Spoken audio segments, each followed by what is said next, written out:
Hello and welcome. This is the Zen community of Oregon, making the teachings of the Buddha Dharma accessible to support your practice. New episodes air every week.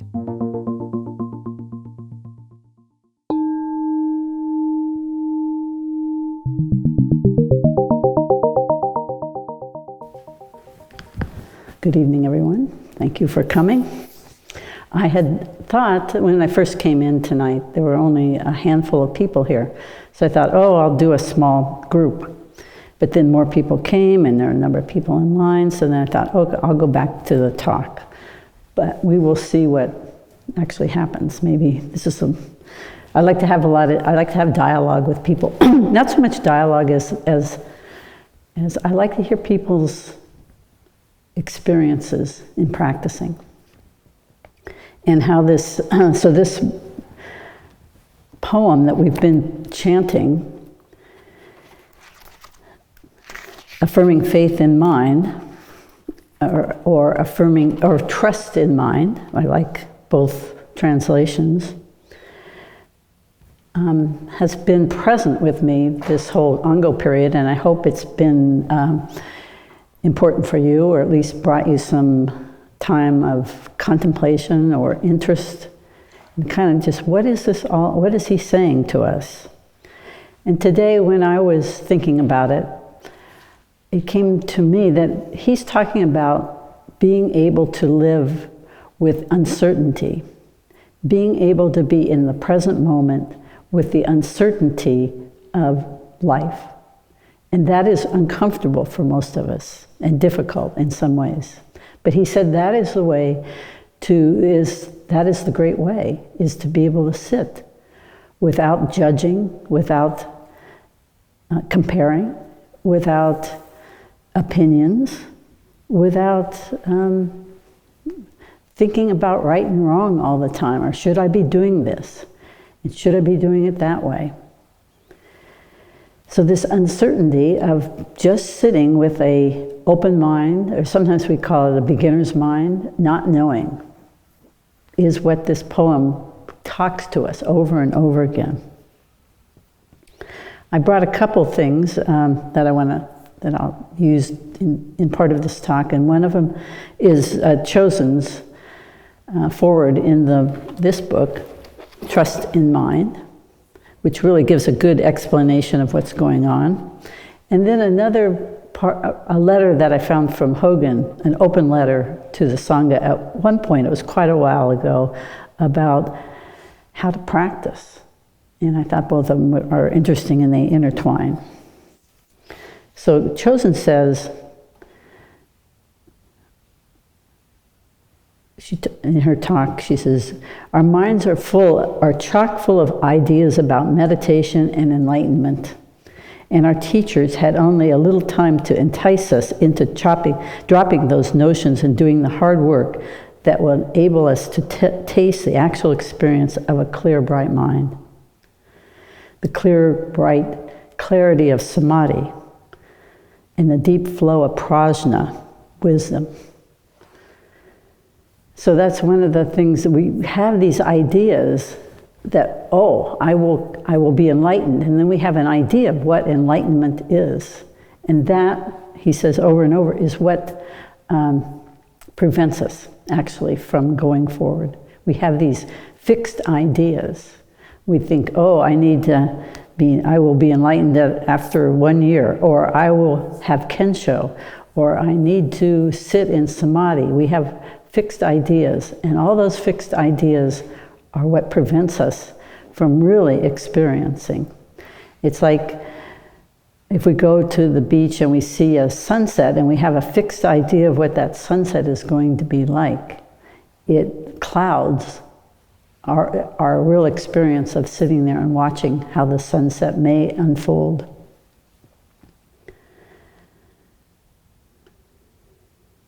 So the person who wrote this poem, it was attributed to the third ancestor in our Zen lineage, whose name is Senkan, although he may not have written it.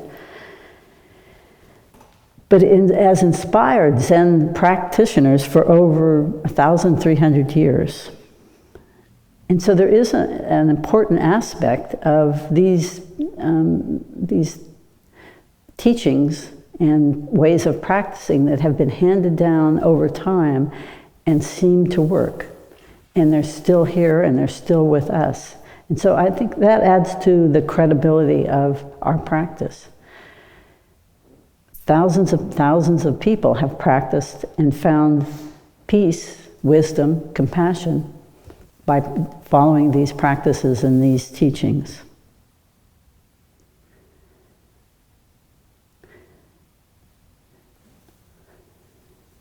One of the things that is brought up in this book is that as Buddhism moves from one country to another, it is as if the country is a vessel, and Buddhism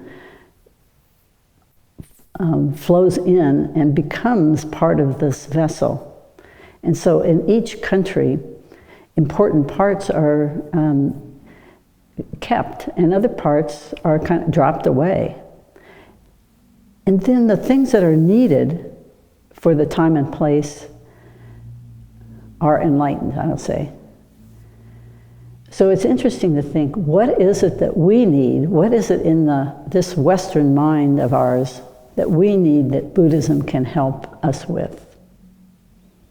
And I think one of the things that are important, one of the main aspects of Buddhist training is this dropping of opinions and judgments.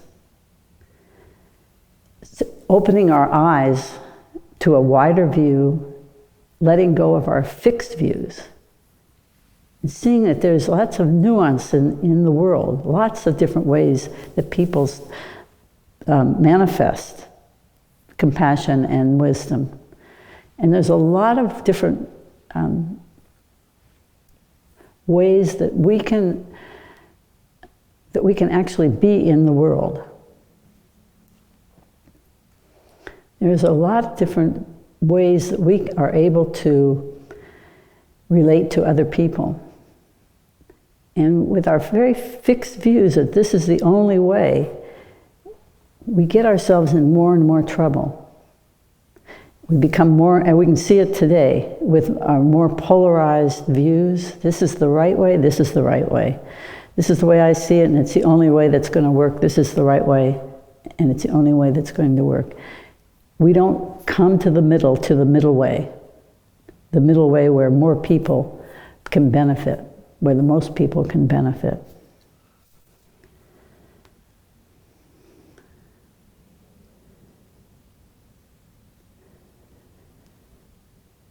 So how do we do this? This sitting in uncertainty. Well, Dōgen Zenji, the great Zen master of the 13th century, said, simply think of not thinking. Well, I found that kind of difficult. But with this is what Chosen says, Dōgen invites us to fill the mind with something other than thinking. So what could that be? It could be a mantra. A mantra. We do the Jizo mantra, Om Ka Ka Kabisan Ma E Soaka.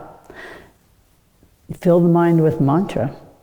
We could fill the mind with metta, loving kindness. We can fill the mind with a koan. Perhaps you have worked with a koan. Or we could fill the mind with just pure awareness and just not pay attention to that other part.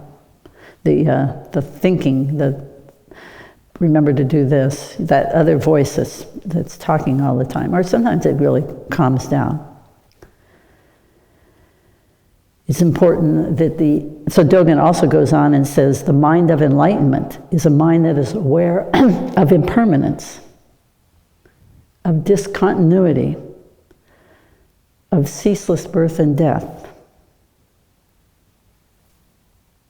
It doesn't mean that the enlightened mind thinks of impermanence, but rather that it has a continuous experience of the actual function in this moment of impermanence, of arising and disappearing.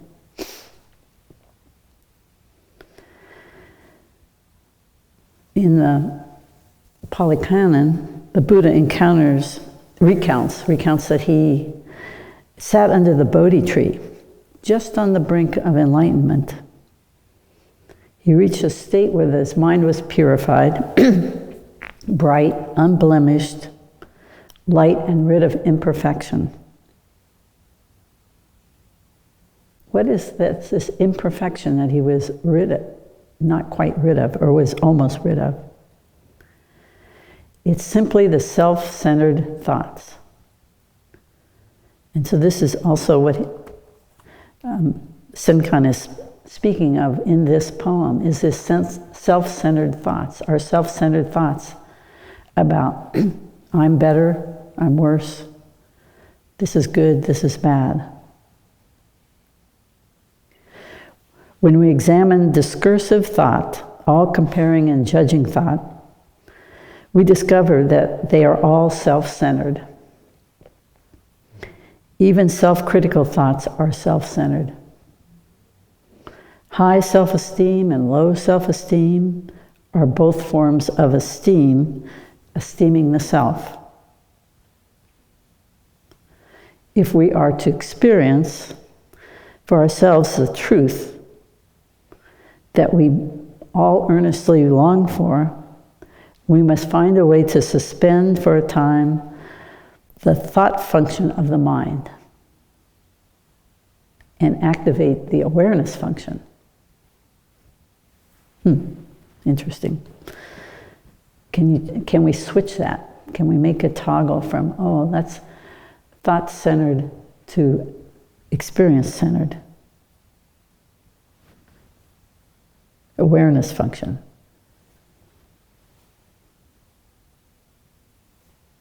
Only when we enter pure awareness do subject and objects drop away, and we leave behind the confusion and anxiety of the realm of the individual mind, to enter the eternal serenity of the realm of one mind. We have relied upon this individual and self-referring mind since our early childhood. When we begin to think and speak, when we became self-aware and aware of others, in relying on this mind, we were finding safety and comfort, certainty. We were finding safety and comfort in the same mind that mankind has relied upon for speech, since speech first arose thousands of years ago, hundreds of thousands of years ago. To step out of that ceaseless activity of this mind, we have to take the backward step of meditation. To return to a pre-verbal and even pre-human awareness of sound, touch, color, taste, and smell of reality as it is.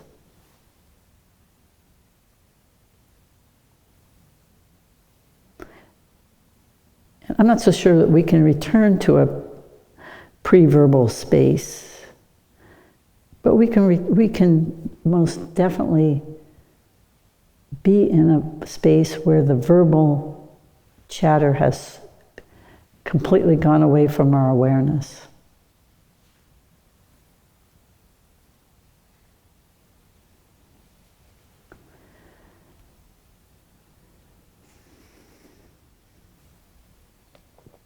All great spiritual teachers have given us the same message, and it reminds us of our primary purpose in undertaking a life of religious practice.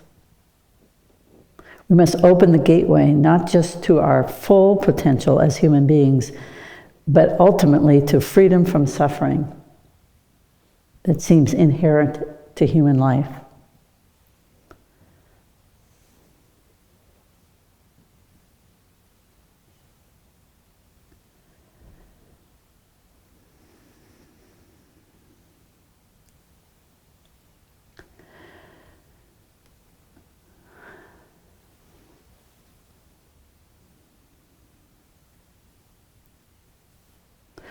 So eventually, what the poem says to us is that we will be able to relinquish our old patterns, our old habits and patterns. In other words, we change our default. And you can think, what is my default method right now? Is it reactivity? Is it fear? Is it finding safety? Less and less we can fall back from our strategies of developed by the small mind, small self-centered and self-referential mind to the reactions of life's inevitable buffeting and wounds. Renouncing the ways of the small and fearful mind and allow this one mind, one heart, to begin to carry us to function through our bodies and minds. And that is the last part of this poem. Finally, our old structure of body and mind fall away, and we're turned inside out to an outside that is immeasurably vast. This is, they say, when we understand that this. No, I have to.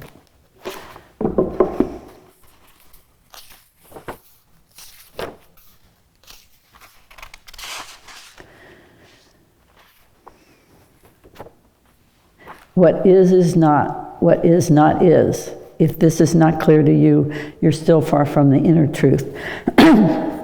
So we have this last bit of this poem to experience.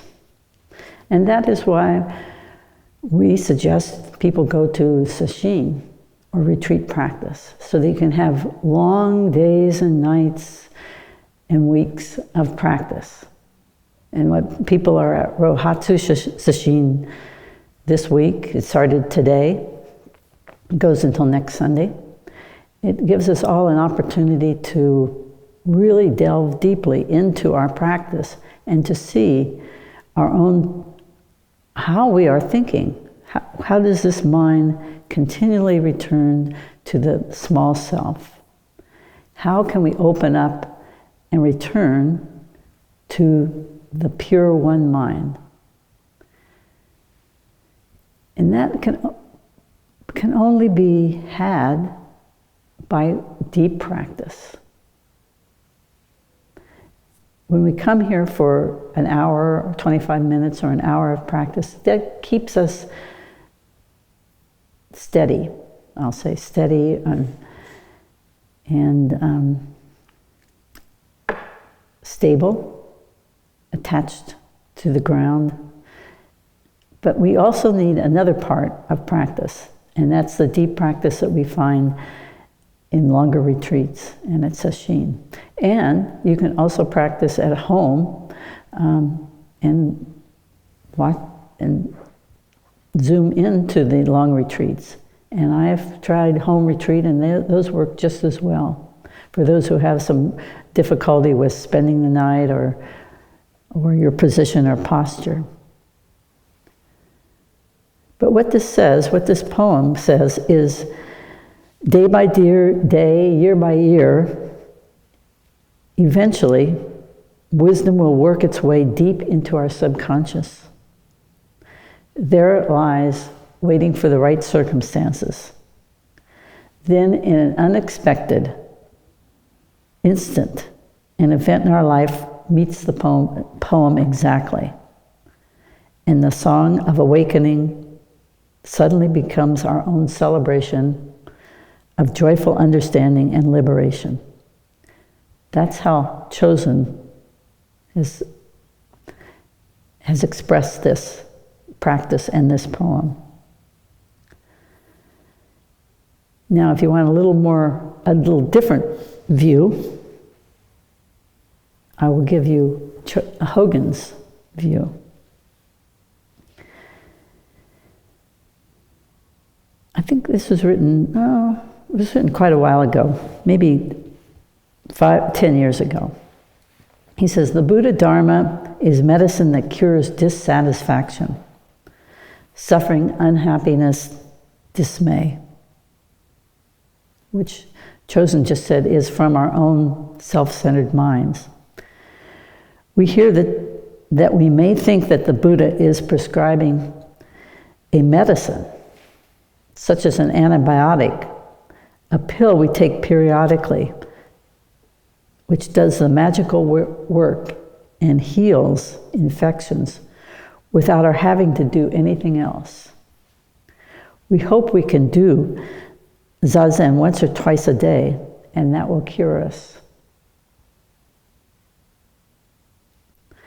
This thinking may be fine at the beginning of practice, because it allows us to have some faith that it really is possible to end this dissatisfaction. But if after we practice for months or years and then look at our lives, we observe that we are still filled with difficulties. Maybe that's where we all are right now. If so, then is what we have been taught about the practice of the Buddha Dharma the truth? This periodic taking stock of our practice is very important. When we do it skillfully, it shows us a new dimension of spiritual practice. When people are unskillful in this investigation, they decide that they or the practice are inadequate and they give up. Dharma, the truth, as taught by the Buddha, is for most a system of close observation and undertaking the practice of living in accordance with what we have observed. Some of the classical observations which most anyone can easily see are that everyone has difficulties with their lives, that everything changes, and that all direct experience is in this very moment.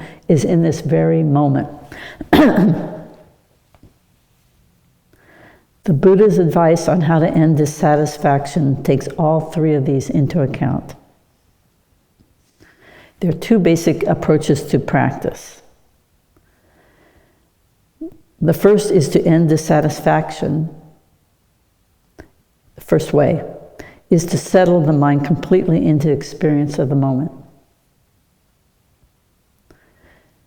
which is what we've been talking about. When we do this, there is no comparison, no judgment, and no obstructions. Freedom from dissatisfaction happens completely in the flow of the experience before conceptual thought arises. This experience has no shape, it's not involved with time, does not move, has no barriers, and has no attributes. And all life is just this.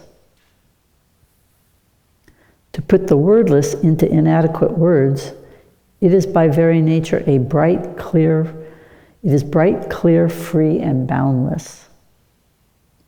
Because it penetrates everything that occurs has the same nature.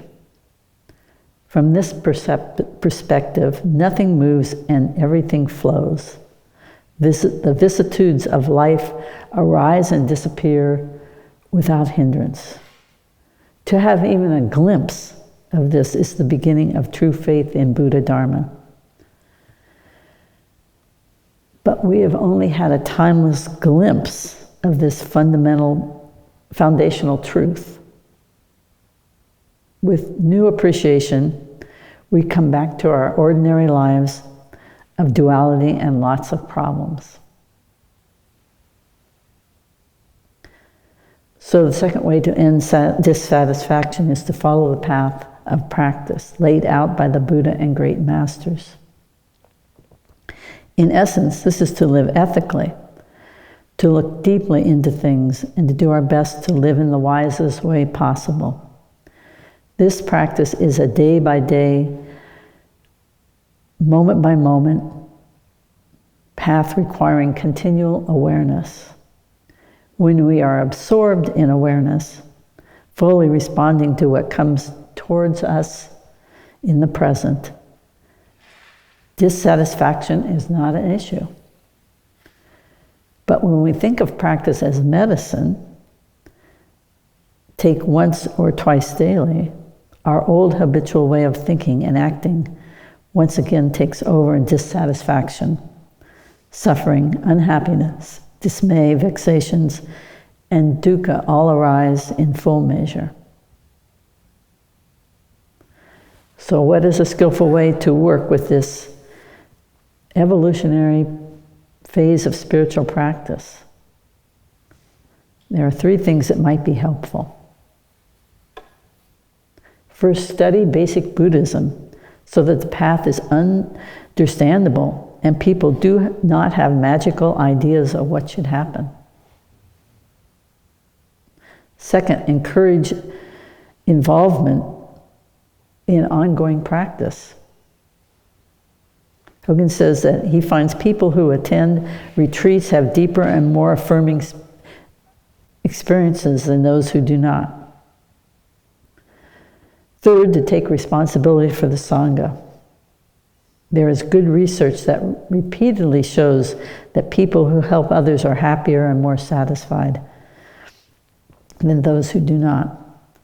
People who are appreciated for doing even the smallest jobs, such as the ones we have here, are more satisfied with the sangha. And fourth, develop discussion and question and answer and social groups, which give people a personal feeling of connection.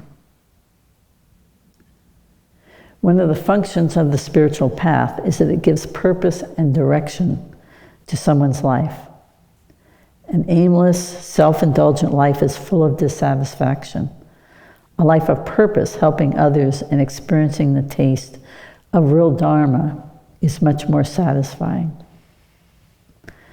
Dōgen says to all of us, may you and all beings become awakened and help others.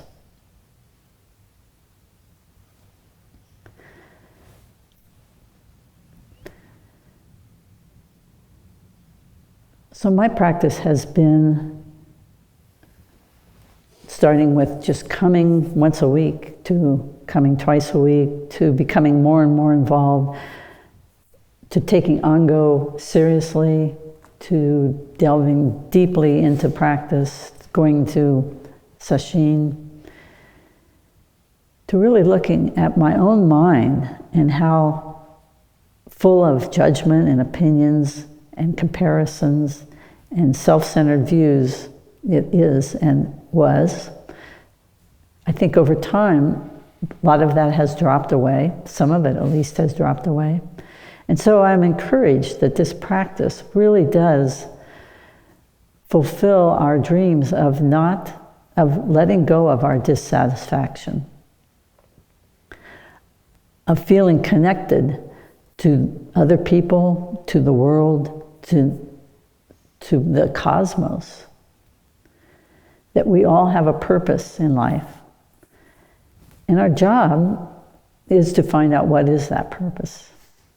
Now, when I say a purpose in life, I don't say that you're going to be a lawyer and you're going to be the janitor and you're going to be the cook. But a purpose is, how do you navigate through this world with kindness and wisdom as much as possible? How can a spiritual practice actually propel us into being people that have a wider view, a wider understanding of life on this earth? And I am convinced that the only way we can do that is by calming down and slowing down and really observing what is happening, really observing your own mind, really taking the time to settle down and realize that this life is precious and it is short and things are changing all the time. And that we can help others, we can help ourselves, and we can help each other along this path to awakening.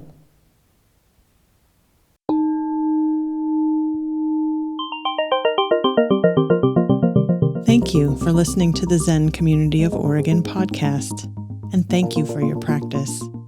New episodes air every week. Please consider making a donation at zendust.org. Your support supports us.